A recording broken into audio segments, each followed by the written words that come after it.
Hi guys, अस्सलाम वालेकुम, welcome back to the channel. I hope you're all doing good and you will be in best of your mood. आज का vlog बहुत special है। आज आपके साथ बड़ी मज़ेदार गाड़ी शेयर करनी है, डिस्कस करनी है, जो कि मुझे खुद भी पर्सनली बहुत ज़्यादा पसंद है। मित्सुबिशी पेजेरो और थर्ड जनरेशन की गाड़ी है, 2003 मॉडल है। मैंने अपनी ज़िंदगी में जब पहली गाड़ी चलाई थी ना, वो भी मित्सुबिशी पेजेरो थी। That was first generation L040, 1989 का मॉडल था।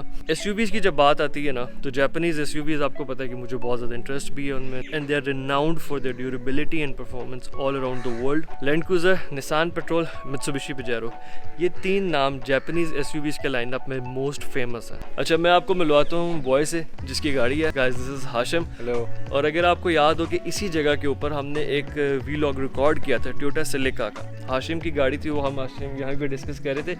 व्लॉग हमने स्टार्ट तो किसी और जगह से किया था, लेकिन ड्राइव करके हम इस जगह पे आए और राया में आके हमारी ये बात हुई थी कि यार अब हाशिम को कन्विंस कर रहा हूँ मैं कि यार आपने बहुत ज़्यादा 2 डोर और कूपेज़ के लिए आप फेमस हो, आप वो गाड़ियाँ कलेक्ट करते हो, रखते हो, लेकिन अब आप SUVs में आओ।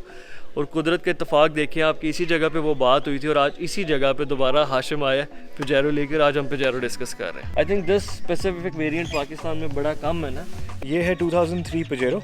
इसको चेसिस कोड है इसका V63W, जो इसमें 5 दरवाजे वाली आती थी, जो बहुत कॉमन थी, जो पाकिस्तान में लॉन्च भी हुई थी। उसको कहते हैं V73W। ये वाली V63 है और 3.0 इंजन है इसका, पेट्रोल है, V6 है, नॉन GDI है। तो इसमें मल्टीपल इंजन आए थे, 2.8 डीजल आया था, 3.0 पेट्रोल आया था, 3.5 GDI आया था, एंड देन 3.8 भी आया था अमेरिकन रीजन में काफ़ी। तो ये वाली 3.0 है, अराउंड 180 हॉर्स पावर है इसकी। ये बताओ कि how did you ended up buying this specific car? हमारा सिलिका के ब्लॉग में यू सेट किया 4x4 लेनी है, हाँ, तो अब लेनी भी 2 दरवाजे वाली 4x4। अच्छा, ये 2 दरवाजे वाली क्या शर्त थी? देख, गाड़ियों में तो ये थी, लेकिन जब आप SUVs में आते हो आपका थोड़ा सा टेस्ट चेंज हो जाता है यार। फिर आप यूटिलिटी को भी सोचते हो कि यार SUVs में 5 डोर हो तो ज़्यादा यूटिलिटी आ जाती है, तो इसमें स्पेसिफिकली 2 डोर्स का ही क्या सीन? जब आप कूपेज़ आपने रखी हो ना, तो आपको 4x4 में भी वही चीज़ चाहिए होती है। जब आप 5 दरवाजे कर देते हैं ना, तो आपको वो एक बड़ा ट्रक वाली फीलिंग आती है। अच्छा, तो पार्क करना मुश्किल, हैंडलिंग थोड़ी सी, उसको आप वो उसकी जो हैंडलिंग होती है वो इतनी आई वुड से कि क्विक नहीं होती है, शार्प नहीं होती। तो मैनूवरिंग उसकी जो है, मैनूवरिंग या उसका बॉडी रोल बहुत ज़्यादा होता है 5 डोर का, फिर इतनी एक्सेलरेशन भी नहीं होती। 5 डोर वाला लड़का हूं, लेकिन आपका आई लाइक इट, आपका स्टाइल मजे का है। और सेकंड ये होता है कि जो उसकी रोड प्रेजेंस होती है ना, वो 2 डोर पे ही निकलती है। 5 डोर पे ना वो एक किस्म की वो वैगन बन जाती है आर्ट से। को बाइंग डिसीजन ये था कि जब अब लेनी थी 2 दरवाजे ही लेने थे, तो 3 ही ऑप्शंस थे। प्राडो, जो लास्ट से जो लेटेस्ट से पिछली वाली शेप थी, 120 सीरीज, 120। अब मुझे इतना टोयोटा का नहीं, इसमें जीप्स का पता, उसमें भी आएंगे इंशाल्लाह। मेरा पासपोर्ट टोयोटा का बना हुआ है और इसे रैबिट शेप भी कहते हैं। हाँ, रैबिट शेप। तो वो 8 मिलियन 9 मिलियन उस वक्त प्राइस थी उस वक्त उसकी। फिर निसान पेट्रोल उस वक्त कोई अच्छी आई नहीं, सारी पुरानी शेप वाली थी। नई शेप वाली जो थी वो उस वक्त फॉर सेल नहीं आई। और फिर थर्ड ऑप्शन बचता था मेरे पास पेजेरो का। तो इस गाड़ी के पीछे मैं 10 साल से था, जब ये बैरियर टाउन पे होती थी इधर लाहौर में। ये 2007 की इंपोर्ट है। अच्छा, ये यही स्पेसिफिक गाड़ी रडार पे थी? यही स्पेसिफिक गाड़ी रडार पे थी। फिर ये गाड़ी बिक गई थी और ये कश्मीर वाली साइड पे चली गई थी। और लकीली इसके जो लास्ट ओनर थे उन्होंने कश्मीर में इसको पार्क किया और then he went to UK। तो जब इसका ऐड आया तो फिर मैं नेक्स्ट डे कश्मीर था। अच्छा, गाड़ी आपने एक्वायर किस डेट में की थी, किस टाइम में की थी? मतलब लास्ट ईयर अक्टूबर में। ठीक है। और उस टाइम पे मतलब क्या बाइंग प्राइस क्या थी और अभी गाड़ी की क्या करंट प्राइस चल रही है? अभी तो यार डॉलर का आपको पता ही क्या हालात हो गए, but I bought it for 4.5 million. और मैंने अभी हाफ प्रोजेक्ट है, ये रेडी प्रोजेक्ट नहीं है, ठीक है। इसमें बहुत चीज़ें मिसिंग है, तो अभी इस पर काफ़ी पैसे लग गए हैं और अभी आगे और भी लगने हैं, but I think somewhere around 5.5 million would be the actual worth right now. अच्छा, आप जिस टाइम पे गाड़ी ढूंढ रहे थे उस टाइम पे आपको कोई एवोल्यूशन भी नज़र आई? मुझे बेसिकली एवोल्यूशन ही पसंद थी और मेरी फैमिली को भी एवोल्यूशन ही पसंद थी, बट एवोल्यूशन का चक्कर ये है कि वो उसके पार्ट्स नहीं मिलते और वो जितने भी पाकिस्तान में हैं वो अच्छी हालत में रह नहीं गई। जो हैं वो फॉर सेल नहीं, कुछ कन्वर्टेड भी हैं और कुछ जो अच्छी हैं वो फॉर सेल नहीं, ठीक है। तो उस वक्त ये रडार पे आई नहीं, उस वक्त रडार पे आई नहीं, उसके बाद भी आई थी, but I think I made the right choice by having this. Evolution के बाद क्लोज तरीन जो ऑप्शन बनता था ना वो यही बनता था। हाँ। क्योंकि अगर आप इससे पिछली वाली जनरेशन में चले जाते हैं और आपके पास एवोल्यूशन नहीं है ना तो नहीं है। वो एवोल्यूशन की मतलब है कि इतना सब्स्टिट्यूट नहीं लगेगा। उसमें पिछले ये जनरेशन उससे अगली है। हाँ। कर्व्स इसके भी बहुत हाँ। खूबसूरत है और दूर से ये पूरी ना आपको वही डायमेंशन, वही डीएनए, वही सारा ना लुक देती है जो एवोल्यूशन वाले डीएनए में आता है। हाँ, जो सेकंड जनरेशन थी ना उसमें वाइट बॉडी आ गई थी, फिर उस पर एवोल्यूशन बनी थी। हाँ लेकिन जो एवोल्यूशन जो लुक्स देती थी ना वो ऑलमोस्ट ये लुक्स थी। हाँ। तो ये थोड़ी टेक्नोलॉजी एडवांस थी। अच्छा, मेरा जितना एक्सपोजर है पिजारो का, मुझे ये पता है कि यार ये गाड़ी बल्ला की कंफर्टेबल गाड़ी है। And it is very disappointing कि यार ये गाड़ी सिर्फ 4 जनरेशंस के बाद डिसकंटिन्यू होगी 2021 में। आई थिंक 84 या 83 में स्टार्ट हुआ था पिजारो और उसके बाद 2021 में ये 4 जनरेशंस के बाद ये गाड़ी डिसकंटिन्यू हो गई। ऑल ओवर द वर्ल्ड गाड़ी बहुत फेमस रही है और जिस एवोल्यूशन की हम बात कर रहे थे, फॉर ईयर्स डैकार रैली का आइकॉन रहा है। 7 years in a row Pajero ने पोडियम भी लिया। जापान को ना विलीज बनाने के लिए दी गई थी, तो that was a time in 70s Mitsubishi thought के हम ना कुछ अगेंस्ट पेट्रोल और लैंड क्रूज़र निकाले ना। तो जो फर्स्ट जनरेशन पजेरो थी it was based on Willys, और फिर करते करते करते इन्होंने 4 जनरेशन्स निकाली और लास्ट जनरेशन भी इसलिए बंद हुई है बिकॉज मित्सुबिशी की कुछ अपनी गलतियाँ हैं। इनको बहुत शौक है मित्सुबिशी को पार्टनरशिप्स करने का, तो ऑल ओवर द वर्ल्ड ये पार्टनरशिप्स करते रहे हैं जिसकी वजह से इनको लॉसेस हुए हैं और अब निसान ने आई थिंक कम्प्लीटली मित्सुबिशी को बाय कर लिया। एक्चुअली इसमें ये है ना क्या, पूरी दुनिया में अगर आप ऑटोमोबाइल्स की हिस्ट्री देखें, बहुत सक्सेसफुल कुछ मॉडल्स होते हैं, गाड़ियाँ होती हैं, बनती हैं, बंद हो जाती हैं। उस प्रोजेक्ट जब फेल होता है उसमें सिर्फ गाड़ी का कसूर नहीं होता, ये इंजीनियरिंग का नहीं, एज अ कंपनी जो बिज़नेस कर रही होती है उनकी बिज़नेस मॉडल में भी फ्लॉ हो सकता है। तो बिज़नेस ये था कि मित्सुबिशी ने अपना जब हाईएस्ट लॉस रिकॉर्ड करवाया तो साथ ही साथ उन्होंने फिर डाउन साइजिंग स्टार्ट कर दी और उन्होंने यूरोपियन मार्केट से और अमेरिकन मार्केट से पुल बैक किया। उसके बाद अब ज़्यादा उनका फोकस एशिया पे है और उन्होंने पिजारो का लाइनअप जो है उसको भी डिसकंटिन्यू कर दिया। अच्छा, एक मज़े की चीज़ पता है क्या है, पिजारो इसका जापानीज़ नेम है ना, इसको मोंटेरो भी कहते हैं। पजेरो में बड़ा गलत मतलब है, वो स्पेनिश में बड़ा गलत मतलब है ना, गंदे बच्चों को स्पेनिश में पिजारो कहते हैं। जापानीज़ जब गए होंगे गाड़ी उन्होंने साउथ अमेरिका में और स्पेन में जब की होगी तो उन्होंने कहा यार ये कितना उल्टा सा मतलब निकल आता, फिर इसका नाम मोंटेरो और शॉगन रखा हुआ है ना। और वहाँ आपका फेवरेट बैक टायर है I think Pajero up tyre है। हाँ, up tyre.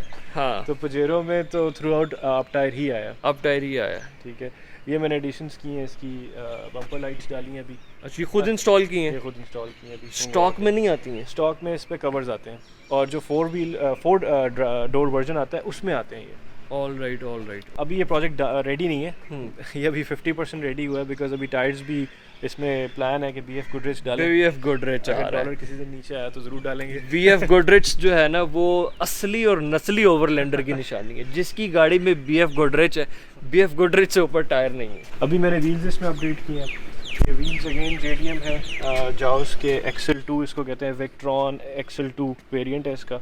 Again deep dish है तो इसलिए यू सी कि ये टायर काफ़ी इसने वाइड कर दिया है, लेकिन ये स्टॉक टायर विड्थ है, ये कोई मोटा टायर नहीं डाला हुआ, उसने उसको स्ट्रेच कर दिया।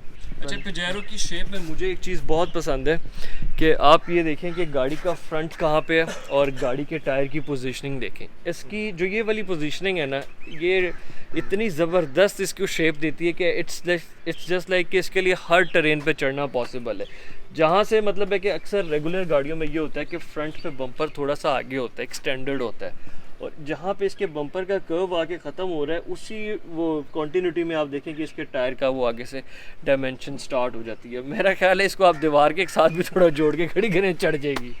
एक और चीज़ भी है इसमें पजेरो में जो लैंड क्रूज़र थोड़ी डिफरेंट है। पजेरो ने अपना जो ये हुड है ये छोटा रखा है और जो केबिन है उसको बड़ा किया है। ठीक है, तो अगर आप डायरेक्ट इसको लैंड क्रूज़र से कंपेयर करें हम 100 सीरीज से, तो इसका ये वाला जो एरिया है 5 डोर का, ये 2 डोर का तो बड़ा हो गई, लेकिन जो 5 डोर है वो ज़्यादा खुली गाड़ी है compare to Land Cruiser 100 series. ठीक है, इसका कैबिन साइज ज़्यादा बड़ा है। केबिन साइज़ बड़ा है क्योंकि उन्होंने ये छोटा कर दिया पजेरो ने। ये देखें कितना छोटा है, बिल्कुल लाइक लिटरली गाड़ी लगती है। तो ये फेसलिफ्ट वेरिएंट है, 2002 में फेसलिफ्ट लॉन्च हो गया था जिसमें फ्रंट बम्पर फर्क था, फॉग्स इस तरह गोल वाली आ गई थी। इससे पहले जो थी वो थोड़ी सी रेक्टेंगुलर फॉग्स आती थी, ग्रिल चेंज हो गई थी, लाइट्स चेंज हो गई थी। लाइट्स में पहले ऑरेंज कॉर्नर्स आते थे, अब ये सारी एक कलर में कर दी थी। और ये वाली जो है इसमें ऑटो हेडलाइट्स भी हैं, ऑटो HID भी है। और अभी अगेन इसकी ये मिसिंग है नीचे स्किड प्लेट्स जो होती हैं वो इंशाल्लाह डालेंगे बना के एल्यूमिनियम की, क्योंकि जो ओरिजिनल आती हैं वो वैसे ही लाइक कारपेट सा होता है। फेसलिफ्ट में और जो चीज़ें चेंजेस थी वो फेंडर फ्लेयर्स हैं, ये डिफरेंट हो गए थे। इसकी जो फुट रेस्ट है वो डिफरेंट हो गया था, बैक बम्पर डिफरेंट हो गया था। बाकी ऑलमोस्ट गाड़ी जो थी वो सेम ही थी, इंटीरियर भी ऑलमोस्ट सेम था। अच्छा, इंजन पे अभी थोड़ा सा गंदा हुआ है बिकॉज अगेन अभी काफ़ी गाड़ी कंप्लीट होने वाली है। तो इंजन पे आते हैं। इंजन इज़ बेसिकली इसको कहते हैं 6G72, GDI नहीं है, और 24 वाल्व है, सॉक है, अबाउट 170-180 हॉर्स पावर प्रोड्यूस करता है। तो बड़ा सिंपल सा इंजन होता है। ये मैफ है इसका, ये इसकी कॉइल्स हो गई, ठीक है, वो EGR लगा हुआ है, सही है, और 3 प्लग इधर हैं, 3 प्लग इधर हैं क्योंकि V6 है, ठीक है।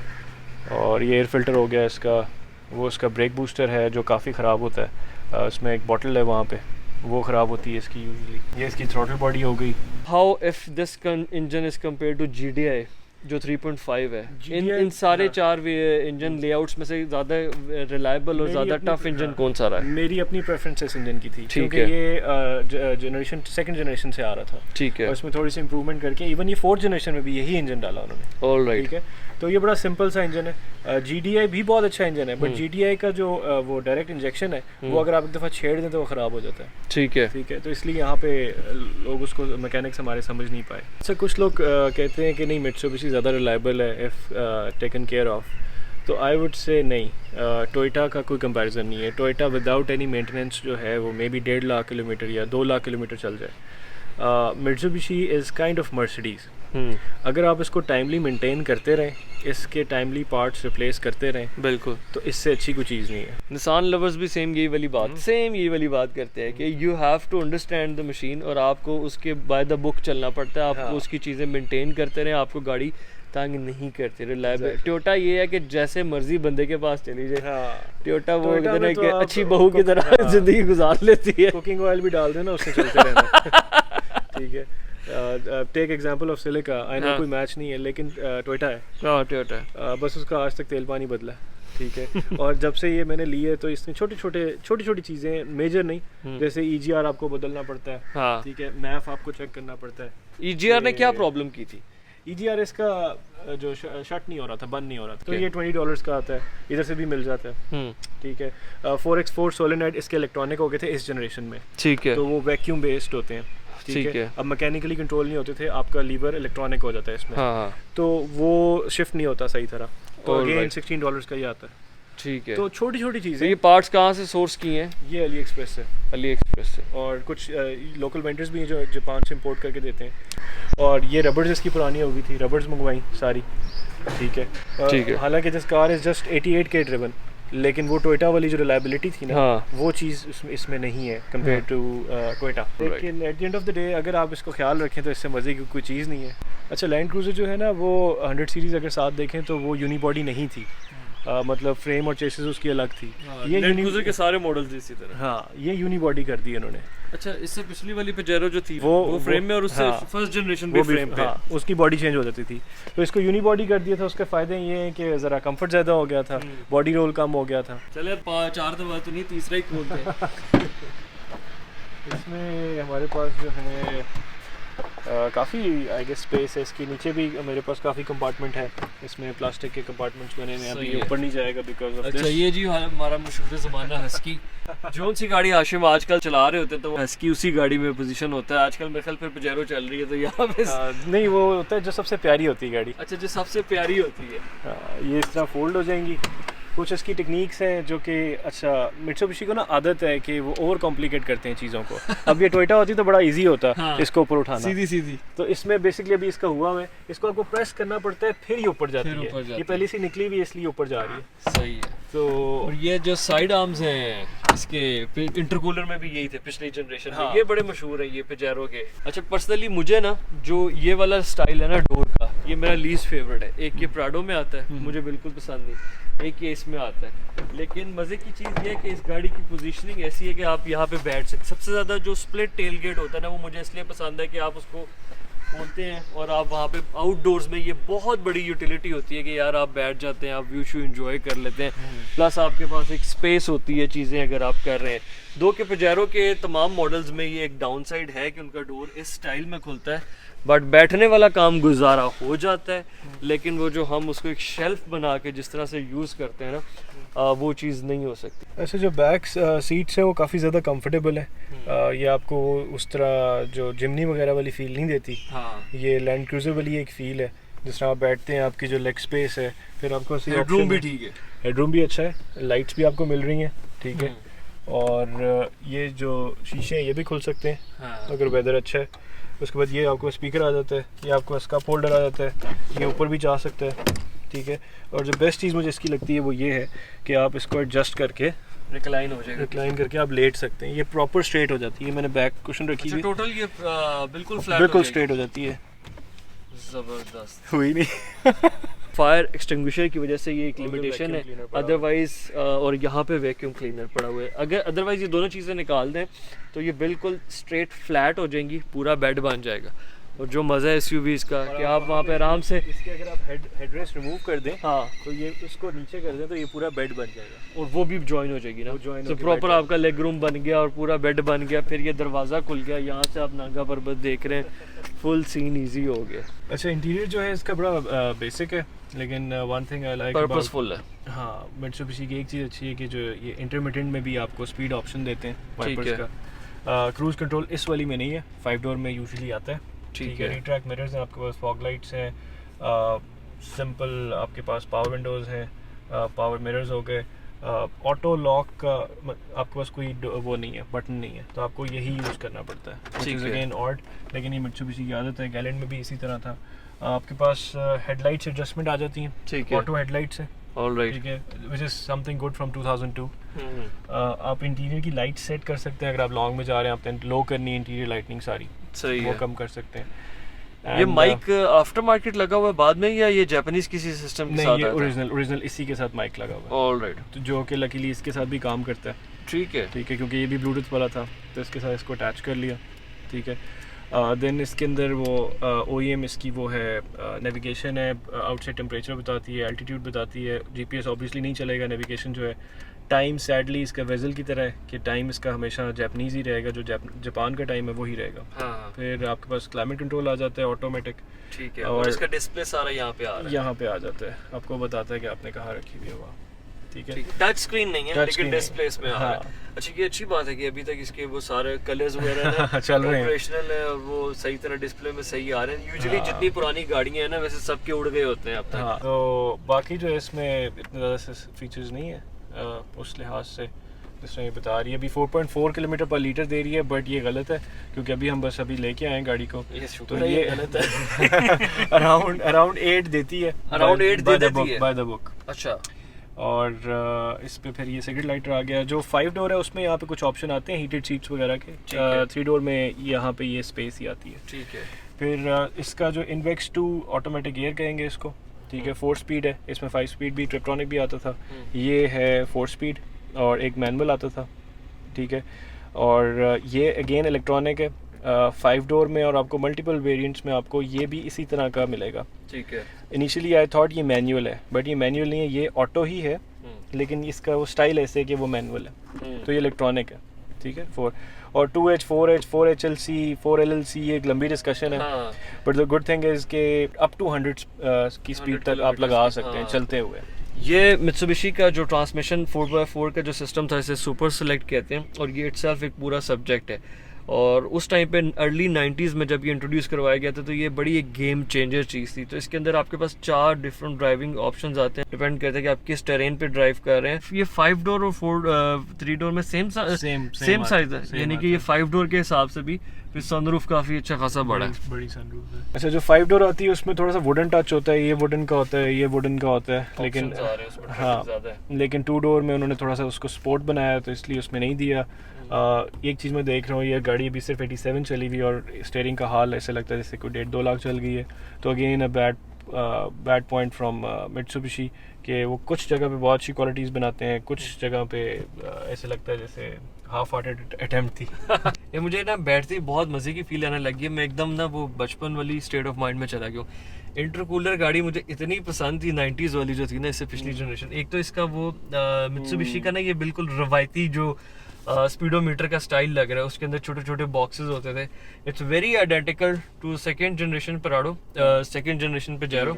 और एक चीज़ आप एग्री करेंगे कि यार 90s की अर्ली 2000s की जो गाड़ियाँ हैं ना, जैसे क्रूजर्स हैं, क्राउन है, उसकी एक अपनी स्मेल है। और इसमें बैठते मुझे वो इंटरकूलर वाली स्मेल आई है। पता नहीं ये कौन सी क्या चीज़ लगा के भेजते थे कि हर गाड़ी की एक अपनी वो फ्रेगनेंस, एक अपनी सेंट होती है और इतने सालों बाद भी वो कायम रहती है।